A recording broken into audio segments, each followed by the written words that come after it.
Some good hot coffee. That's a wonderful thing. I want to talk today to you about rules and fairness and does it apply to everybody? So I am curious, since we've been doing this pandemic thing now for a while and all the hair places have been closed, how many of you have cut your own hair or have had your wife cut their hair? You might notice my hair. About a year ago, I had a lady cut it. I actually paid her money and it was a disaster. I had to wear a hat for a while. So my wife came to me last week and she said, I've been watching some YouTube videos and I think I can cut your hair. And I'm like, okay. And we have a set of clippers, they're rechargeable clippers. And so she said, let's give it a shot. And I'm like, okay. You know, and I was a little apprehensive, slightly. And so said, okay. And so we set up and she began to cut and she began to do the whole thing. We have rechargeable clippers. And so as she's going up and I'm like, okay. And she said, do you want to watch? I said, no, I just want to see the end. And about halfway through, the clippers just quit. So now you're like, okay, and we plugged them in, but they wouldn't work again until they were fully recharged. So this is 10:30 at night, and we're like, oh, crud. So in the morning, they were charged up, and I'm just saying, you know, you look, she did a great job. I should have paid her. So at that point, my thought was, and she's been saying, I really need to get a haircut. I said, babe, I could watch some YouTube videos and cut your hair. How do you think that worked out? No. She said, no, you are not cutting my hair, period, ever.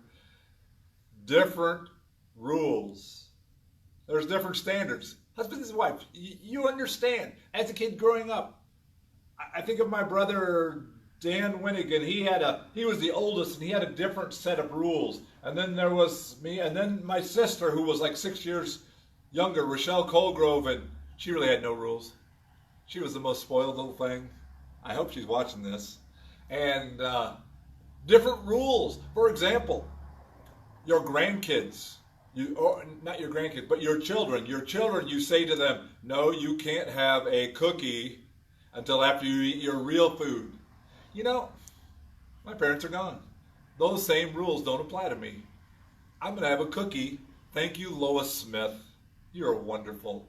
She swung by and dropped off cookies. We love you, Lois. I'm going to have a cookie before I eat my supper tonight. Rules, how they work. But you know, here is the beautiful thing, because in this world, everybody gets a different set of rules. I'm just telling you, depends on your age, your whatever. But God says the same rule, the same standard applies to everybody. For all have sinned and fall short of the glory of God. For all of us need to ask Jesus Christ to come into our heart to forgive our sins.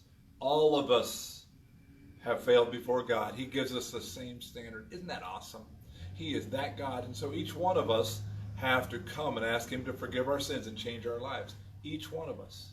So on this Thursday, did you notice behind me? You probably thought, Pastor Bill, where are you at today? We have a new picture wall. Thank you, Denny and Skip and Rusty for doing an awesome job.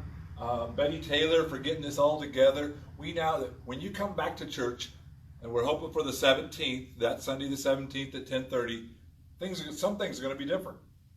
Different things, different rules. But you know what? The greatest thing, above and beyond rules, Jesus showed us that He loved everybody, period. And so I'm just telling you, go ahead and eat your cookies now. Don't wait till after supper. Hey, thanks for being a part of Thursday Thoughts. We'll see you online at church this week.